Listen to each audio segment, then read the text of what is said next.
திமுகவோட முன்னாள் தலைவரும் தமிழகத்தோட முன்னாள் முதல்வருமான கலைஞர் கருணாநிதி அவர்களுடைய 100வது பிறந்தநாள் விழா கலைஞர் 100 விழா அப்படின்ற பேர்ல ரொம்ப பிரம்மாண்டமான முறையில் இப்பதான் நடந்து முடிஞ்சது. தமிழ் திரையுலகம் சார்பில் தயாரிப்பாளர் சங்கம், தென்னிந்திய நடிகர் சங்கம் என அனைத்து சங்கங்களும் ஒன்றிணைந்து இந்த பிரம்மாண்டமான விழாவை சென்னையில உள்ள கிண்டி ரேஸ்கோர்ஸ் திறந்தவெளி மைதானத்தில் ரீசெண்டா நடத்தி முடிச்சாங்க. முதல்வர் மு.க. ஸ்டாலின் சிறப்பு விருந்தினராக பங்கு பெற்ற இந்த விழாவிற்கு திரைப்பிரபலங்கள் பலருக்கும் அழைப்பு விடுக்கப்பட்டிருந்துச்சு. நடிகர்கள் சூப்பர் ஸ்டார் ரஜினிகாந்த், உலகநாயகன் கமலஹாசன் ஆரம்பிச்சு தனுஷ், சூர்யா உள்ளிட்ட பெரிய நடிகர்கள் நிறைய பேர் இந்த விழாவில் கலந்துகிட்டு சிறப்பிச்சாங்க.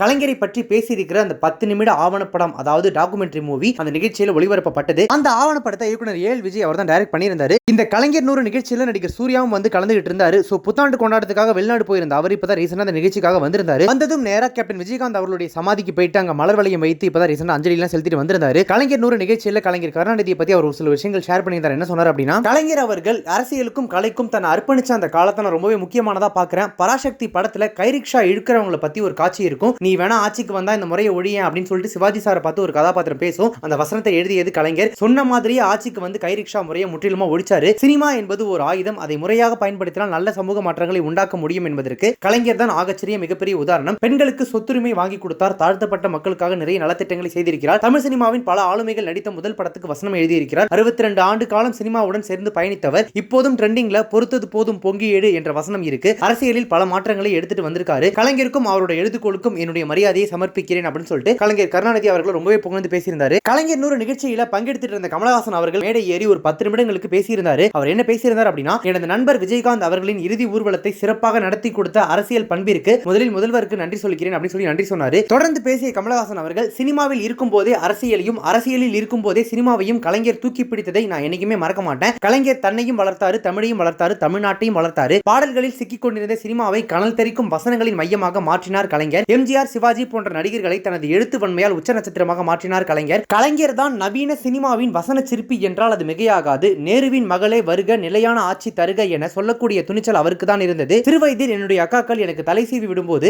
கலைஞர் மாதிரி நடுவகடி எடுத்து சீவி விடுங்கள் என்பேன். ரஜினி கலைஞரை நெருப்பு என ஒரு விழாவில் கூறினார். அந்த விழாவில் கலைஞர், நான் செருப்பு, என்னை அணிந்து கொள்ளுங்கள் என்றார். அவர் எனக்கு சூட்டிய கலைஞானி என்கிற பட்டம் தான் இன்னும் என்னை பின்தொடர்ந்து வந்து கொண்டிருக்கிறது. பராசக்தியில் கல் பேசாது என ஒரு வசனம் உண்டு. சென்சாரில் அதை தூக்கிவிட்டார்கள். படத்தில் சிவாஜி அந்த வசனம் பேசும் இடத்தில் உதட்டு அசைவு மட்டுமே இருக்கும். ஆனால் படம் பார்த்துக் கொண்டிருக்கும் மக்கள் கல் பேசாது என ஆரவாரமாக வசனம் பேசுவார்கள். அவரிடம் கற்றுக்கொண்ட விஷயங்களை தான் இன்றைக்கு வரைக்கும், பிக் பாஸ் வரைக்கும் நான் பேசிக் கொண்டிருக்கிறேன், பின்பற்றிக் கொண்டிருக்கிறேன் அப்படின்னு சொல்லிட்டு தன்னோட உரையை கமலஹாசன் அவர்கள் முடிச்சுக்கிட்டாரு. கலைஞர் 100 விழாவில் கலந்துகிட்ட நடிகர் தனுஷ் மேடை ஏறி பேசும்போது கலைஞரை பத்தி என்ன சொன்னார் அப்படின்னா, கலைஞரின் அரசியல் மற்றும் சினிமா சாதனைகளை பற்றி பேச எனக்கு வயதோ அனுபவமோ கிடையாது. ஒரு படத்தோட பூஜைக்காக பத்திரிகை வைக்க கலைஞர் வீட்டுக்கு போயிருந்தேன். வாங்க மன்மதராசா அப்படின்னு என்ன கூப்பிட்டாரு. நம்ம பாட்டை இவர் கேட்டிருக்காரான்னு ஆச்சரியமா இருந்துச்சு. அந்த பத்திரிகையில 2 கெட்டப் இருக்கும். ஒன்னு கிராமத்து கெட்டப், இன்னொன்னு சிட்டி கெட்டப். அதை பார்த்துட்டு ரெட்டை வேஷமா அப்படின்னு கேட்டாரு. இல்ல சார்னு சொன்னேன். ஓ, அப்ப கிராமத்துல இருந்து கிளம்பி வந்து இப்படி ஆகுற அப்படின்னு சொல்லிட்டு படத்தோட மொத்த கதையுமே அவரே சொல்லிட்டாரு. ஆமா சார், நீங்க சொன்னதுதான் கதைன்னு சொல்லிட்டு வந்தேன். எப்போ என்ன நேர்ல பார்த்தாலும் கண்ணத்தை வருடி எப்படி இருக்கு அப்படின்னு கேட்பாரு. அவருக்கு ஹியூமர் சென்ஸ் ரொம்பவே அதிகம். அவர் எந்திரன் படம் பார்க்கும்போது அவருக்கு பின்னாடி உட்காந்து படம் பார்க்குற வாய்ப்பு எனக்கு கிடைச்சது. அவர் படத்தை ரசிக்கிறத நான் பார்த்துக்கிட்டே இருந்தேன். படத்துல அந்த வில்லன் கதாபாத்திரமான சிட்டி கேரக்டர் வந்தோடனே கலைஞர் அவர்கள் கைத்தட்டி ரசிச்சதை நான் பார்த்தேன். ஒரு சிலரோட மறைவு நமக்கு சிங்க் ஆகாது, அது உண்மைன்னு தோணாது. அதே மாதிரி தான் கலைஞர் இறந்துட்டாருன்னு சொன்னதும் என் நினைவுக்கு வருது. இப்போவும் அவர் நம்ம கூட இருக்கிற மாதிரியே தான் இருக்கு. முதல்வர் நாளே வானத்துல எட்ட முடியாத நட்சத்திரமா இருக்கணும்னு இல்லாம ரொம்ப எளிமையா நம்மளோடவே இருக்கிற மாதிரியான எளிமையான முதல்வரா ஸ்டாலின் இருக்காரு. அசுரன் பார்த்துட்டு போன் பண்ணி தனுஷ் பிரதர் ஸ்டாலின் பேசுறேன்னு சொன்னாரு. பிரதர்னு சொல்லி கூப்பிட்டதே எனக்கு ரொம்ப ஆச்சரியமா இருந்துச்சு அப்படின்னு சொல்லி தனுஷ் பேசியிருக்காரு மேடையில. விழாவில் கலந்துகிட்ட சூப்பர் ஸ்டார் ரஜினிகாந்த் அவர்கள் வெள்ளை வேஷ்டி சட்டையுடன் மேடை ஏறினாரு. சோ அவர் கலைஞரை பத்தி ஒரு சில விஷயங்களை ஷேர் பண்ணிக்கிட்டாரு. மு.க. ஸ்டாலினை எனக்கு 1974 இருந்தே தெரியும். அப்பவே பொதுக்கூட்டங்கள் எல்லாம் அவர் நான் இருக்கிறத பார்த்திருக்கேன். 9 மணிக்கு மேல கலைஞரோட பையன்னு சொல்லி ஸ்டாலினை பேச கூப்பிடுவாங்க. அப்ப இருந்து அதே பேச்சு அவர்கிட்ட இப்பவும் இருக்கு. கடினமா உழைச்சு இப்ப இங்க இவ்வளவு உயர்ந்த முதல்வர் ஆயிருக்காரு. எஸ்பி முத்துராமன் இயக்கத்துல 23 படத்துல நடிச்சிருக்கேன். முத்துராமன் எப்பவுமே கலைஞரை பத்தி தான் பேசிக்கிட்டே இருப்பாரு. 1955ல சினிமாவுக்கு வசனம் எழுதி தான் வாங்கின அந்த கோபாலபுரம் வீட்ல தான் கடைசி வரைக்கும் கலைஞர் இருந்தாரு. அந்த வீட்ல எதையுமே மாத்தல, ரொம்ப எளிமையா வாழ்ந்துட்டு போனாரு. எப்பவும் ஒருத்தருக்கு எழுத்தாற்றல் இருந்தா பேச்சாற்றல் இருக்காது. ஆனா கலைஞருக்கு இது இரண்டுமே கைகூடி வந்துட்டு இருந்துச்சு. எழுத்து ஒரு இயற்கை சக்தி. எழுத்து இல்லனா அரசு இல்ல, அரசாங்கம் இல்ல. அப்படியான எழுத்து சக்தி கலைஞர் கிட்ட இருந்துச்சு. கலைஞர் எழுதின கடிதங்களை கொஞ்சம் படிச்சிருக்கேன். சில கடிதங்களை படிக்கும்போது கண்ணில் கண்ணீரே வந்துடும். சில கடிதங்களை படிக்கும்போது கண்ணில் நெருப்பு வரும். பாமரர்கள் இருக்கிற சபையில பாமரனுக்கும் பாமரனா பேசுவாரு. அறிஞர்கள் இருக்கிற சபையில அறிஞருக்கும் அறிஞரா பேசுவாரு. முன்னாடி ஒரு தடவை என்னோட இட்டாலியன் ஃபியட் காரை எடுத்துக்கிட்டு ஸ்டெல்லா மேரிஸ் காலேஜ் விடுற நேரத்துக்கு கையில சிகரெட் வச்சுக்கிட்டு போய் நின்ன. அப்ப பின்னாடி சில காருங்க வந்துச்சு. யாருன்னு பார்த்தா கலைஞர் காரு. சிகரெட்டை தூக்கி போட்டுட்டு ஓரமா போனேன். அப்ப அந்த கார் என் முன்ன வந்து கொஞ்சம் மெதுவாச்சு. கண்ணாடி இறங்குச்சு. ரஜினின்னு ஒரு சிரிப்பு சிரிச்சாரு கலைஞர். அந்த சிரிப்பு இன்னும் எனக்கு ஞாபகம் இருக்கு. ஒரு எழுத்தாளர் ஒருத்தர் இருந்தாரு. அவர் கம்யூனிஸ்ட். அவருக்கு திராவிட கழகம்னாலே பிடிக்காது. கலைஞர்னா சுத்தமா பிடிக்காது. கடுமையா விமர்சனம் பண்ணுவாரு.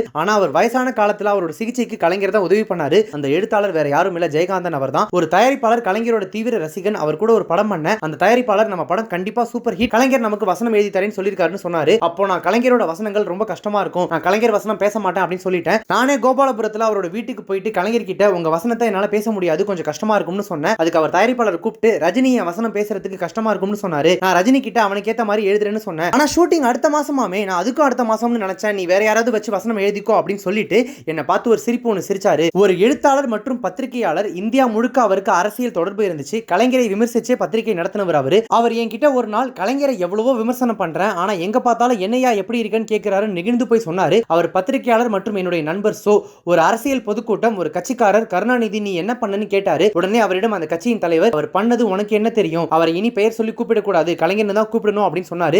அது அதிமுக பொதுக்கூட்டம், அந்த கட்சி தலைவர் எம்ஜி ராமச்சந்திரன் தான் அப்படி சொன்னாரு. கலைஞருக்கு நெருக்கமான நடிகர் ஒருத்தர் அவரோட படத்தை கலைஞருக்கு போட்டு காட்ட பிரிவியூ ஷோ ஏற்பாடு பண்ணியிருந்தாரு. அந்த சமயத்துல தான் வாக்குப்பதிவும் நடந்துச்சு. ஓட்டு போட்ட அந்த நடிகர் கிட்ட யாருக்கு ஓட்டு போட்டீங்க அப்படின்னு பத்திரிகையாளர்கள் கேட்க, அவரோ இரட்டை இலை அப்படின்னு சொல்லிட்டு பதில் சொல்லிட்டாரு. பத்திரிகைகள்ல அது ரொம்ப பெரிய செய்தியா வந்துருச்சு. இப்போ அந்த நடிகருக்கு கலைஞருக்காக ஏற்பாடு செய்யப்பட்டிருந்த பிரிவியூ ஷோவுக்கு போறதுல பயங்கர சங்கடம். அதனால குளிர்காய்ச்சல் அப்படின்னு சொல்லி பிரிவியூக்கே போகாம தவிர்க்க நினைச்சிருக்காரு. ஆனா கலைஞர் தியேட்டர்லயே அந்த நடிகருக்காக காத்திருந்திருக்காரு. வேற வழி இல்லாம அந்த நடிகர் தியேட்டருக்கு வந்தாரு. என்னங்க குளிர்காய்ச்சல்னு சொன்னீங்க, சூரியன் பக்கத்துல உட்காருங்க எல்லாம் சரியாயிடும்னு சொல்லி கலைஞர் அந்த நடிகரை பக்கத்துல உட்கார வச்சாரு. அந்த நடிகர் வேற யாரும் இல்ல, இந்த ரஜினிகாந்த் தான் அப்படின்னு சொல்லி கலைஞர் கருணாநிதி உடனான அந்த நினைவுகளை ரொம்பவே அழகா பகிர்ந்துகிட்டார் சூப்பர் ஸ்டார் ரஜினிகாந்த். அதோட தன்னோட பேச்சையும் முடிச்சுக்கிட்டாரு. ரொம்பவும் எதிர்பார்க்கப்பட்டு ரொம்பவும் பிரம்மாண்டமான முறையில் நடத்தப்பட்ட இந்த கலைஞர் 100 விழாவில் இன்னும் ஒரு சில விஷயங்கள் நடந்துச்சு. பெரிய அளவில் எங்கேயுமே விளம்பரத்துக்கு கூட வெளியில வராத நடிகை நயன்தாரா அவர்கள் இந்த நிகழ்ச்சியில பங்கெடுத்துக்கிட்டாங்க. முக்கியமா நடிகர் வடிவேலு விஜயகாந்த் அவர்களை பத்தி அவ்வளவு மோசமா பேசினதுக்கு அவர் இறந்த நேரத்திலேயாவது மன்னிப்பு கேட்பாரு அல்லது ஏதாவது ஒரு அறிக்கை விடுவார் அப்படின்னு எதிர்பார்த்தாங்க. கடைசி வரைக்கும் மனுஷன் அவரோட டெத்து கூட வரவே இல்லை. பட் இந்த கலைஞர் 100 நிகழ்ச்சியில அவர் கலந்துக்கிட்டு ஒரு சில விஷயங்களை பேசினாரு, ஷேர் பண்ணாரு. ஒரு மனுஷனோட இருப்புக்கு வர முடியல அவரால், அதுவும் அவர் அவ்வளவு மோசமா பேசின ஒரு மனுஷன். பட் கடைசி வரைக்கும் அங்க வராம இருந்துட்டு இங்க கலைஞர் 100 நிகழ்ச்சியில மட்டும் வந்து கலந்துக்கிறாரு. ஆளும் கட்சி அப்படின்னா வடிவேலோட ஆக்டிவிட்டிஸே வேற மாதிரி தான் இருக்கும் அப்படின்னு சொல்லிட்டு அவர் நிறைய பேர் விமர்சனம் பண்ணிட்டு இருக்காங்க.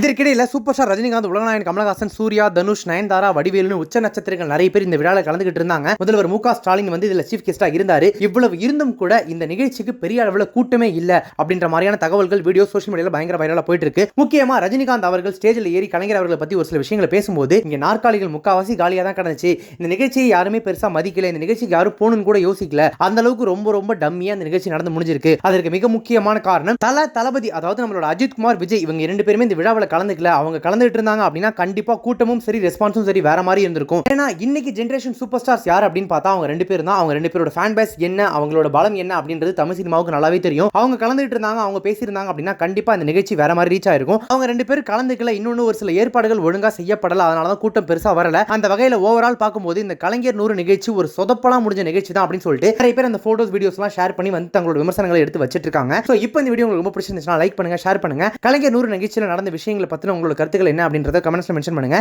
நம்ம சேனலை இதுவரைக்கும் சப்ஸ்கிரைப் பண்ணாதவங்க யாராவது இந்த வீடியோ பார்த்துட்டீங்கன்னா மறக்காம உடனே இப்பவே நம்ம டோஸ்கி யூடியூப் சேனலை சப்ஸ்கிரைப் பண்ணிட்டு பக்கத்துல நோட்டிஃபிகேஷன் பட்டன் மறக்காம டிங் நினைத்துருங்க.